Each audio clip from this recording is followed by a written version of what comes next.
Hi, I'm Liz Churchman, Deputy Managing Director at ACPR. I'm Vanessa Ashworth and I'm the Head of Marketing Communications at ASAFE.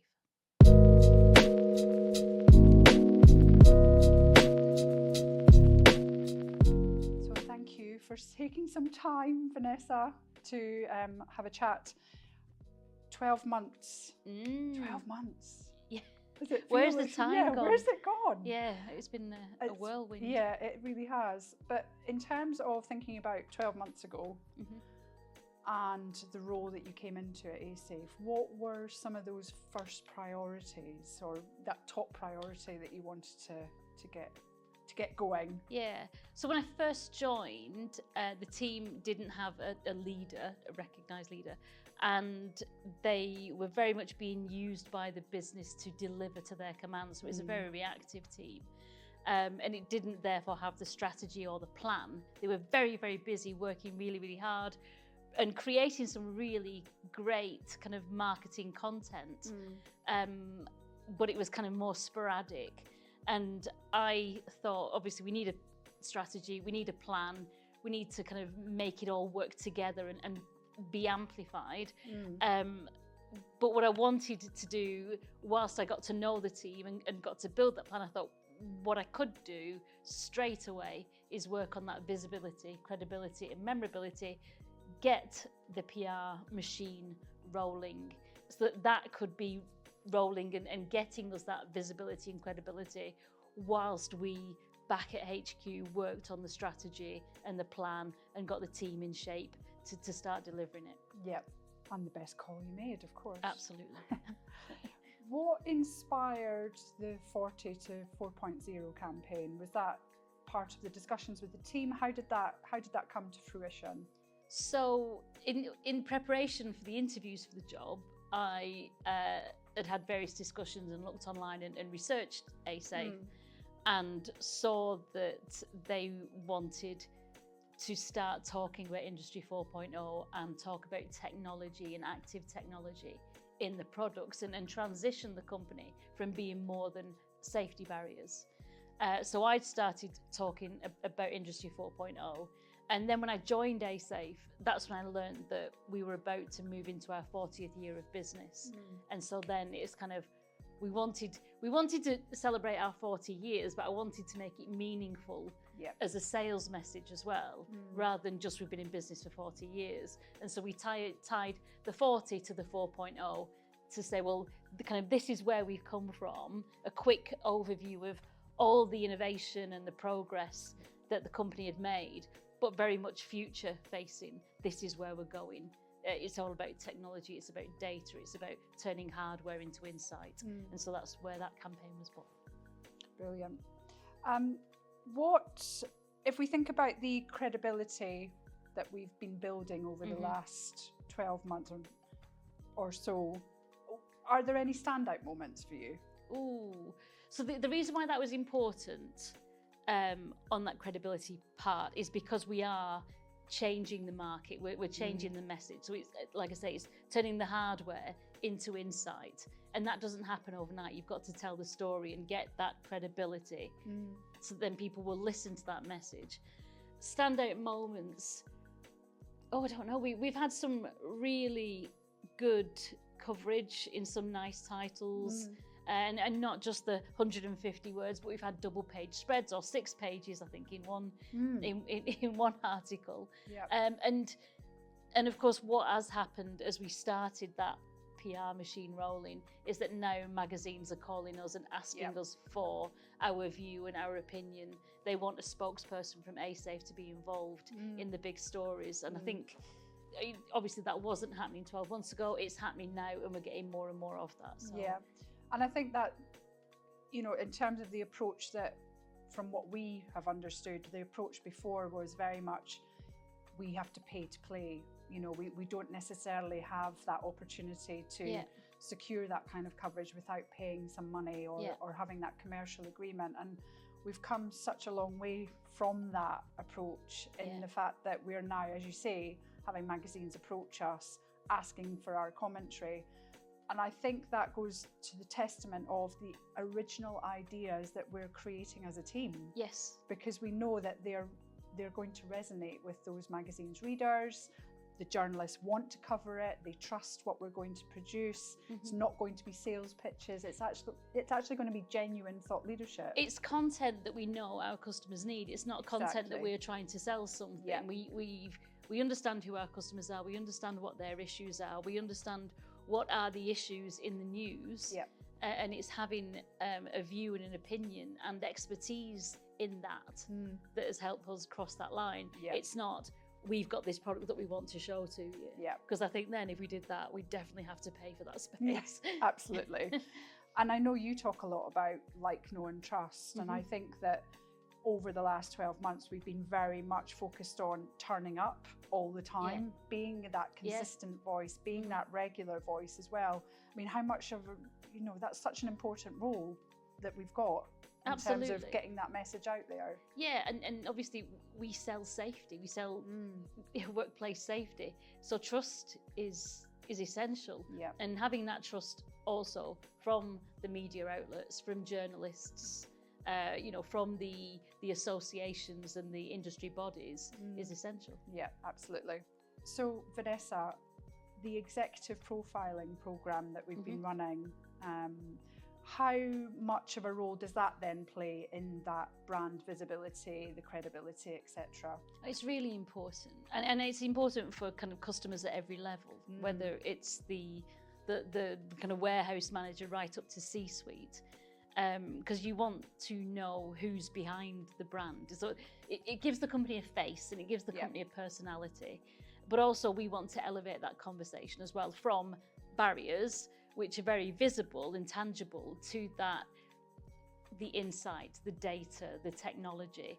And as we are raising that conversation, then we also need to get seen by the C-suite executives. So it's really important that our C-suite execs are visible to them, and that everyone understands what our story is and the why, the whole why we're moving into this arena, why we're moving into technology, why safety is so important, why innovation is key to everything we do. Yeah. It's been really important that our executives have been the ones who've told that story. So in terms of that thought leadership, how have our key spokespeople, our key experts within the business, how have you seen them grow into those thought leadership roles as such in terms of the work we've been doing? So the spokespeople are certainly more confident and they've got a more developed story when they're talking to the press or to one another.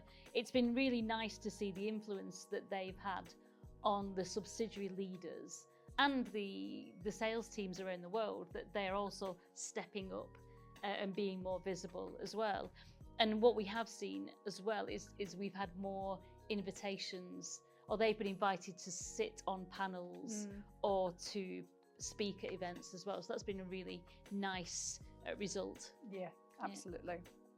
So thinking about year 2 already, how do you see that in terms of the progression of ASAFE into year 2 and the brand influence and the thought leadership, etc.?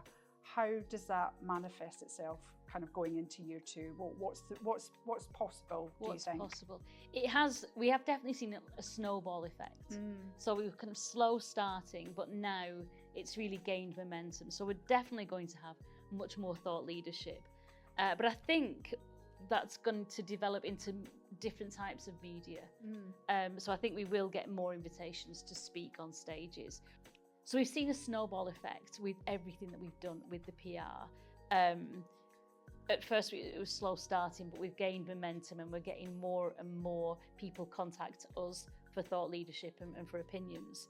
We've also developed that into not just written pieces. So for the Warehouse Association in the UK, we delivered some video content to them, and I can see that we'll be using different kind of media and different channels to continue to tell this story. And I definitely see speaking opportunities as an important part of the strategy for the next year.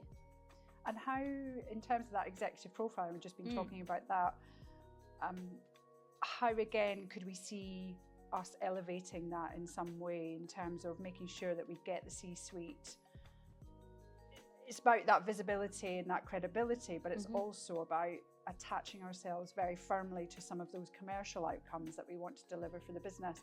Is there anything there that you absolutely, we must be doing for year 2? I think more panels, get more panel sessions, get customers, prospects, industry spokespeople into a room where we can all discuss the main topics, the contemporary topics of the day. I think that would be really, really important. We need to be at the forefront of those topics, don't we?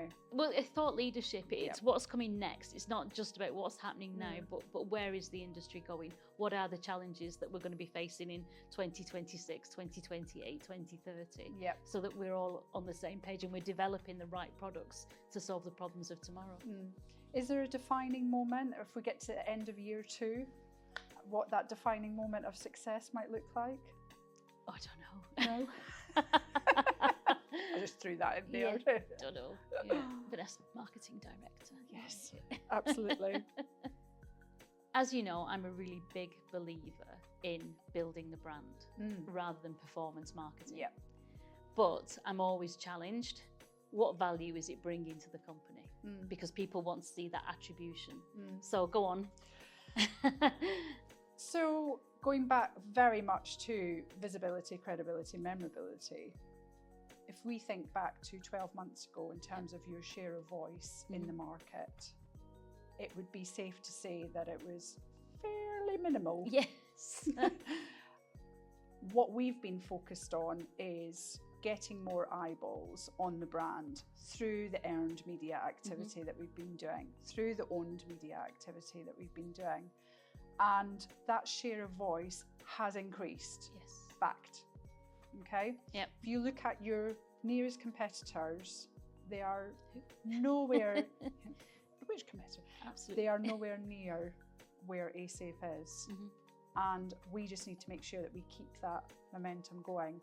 And as you've quite rightly said, this is a long-term journey that we're going on. It's not a, let's do some performance marketing and get some results after 6 months. This is establishing the brand as a trusted, as a credible player in the market, so that when you do have your prospects or customers thinking about, I need to improve my safety in the workplace, or I need to increase operational efficiency, the natural choice is ASAFE. And we are on that journey, and everything that we are doing is working towards that. It is very difficult to put those metrics, hard metrics, and associate that lead with a press release.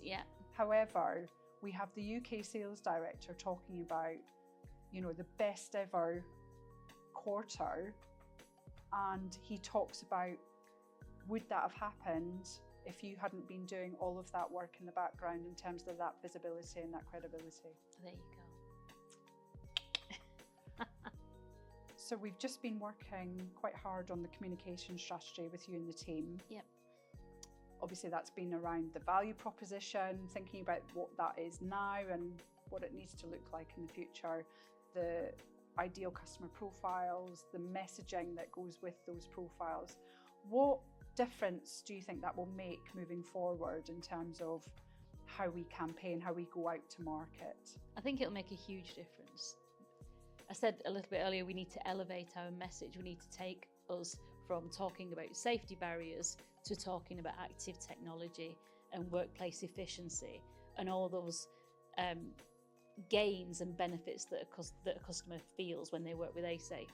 Now that's quite a transition for our sales team also to elevate that message. So I think having that communication strategy, defining who our customers are, defining what their pains are, understanding how we help relieve those pains, it gives us a blueprint of the right messaging to use at the right time.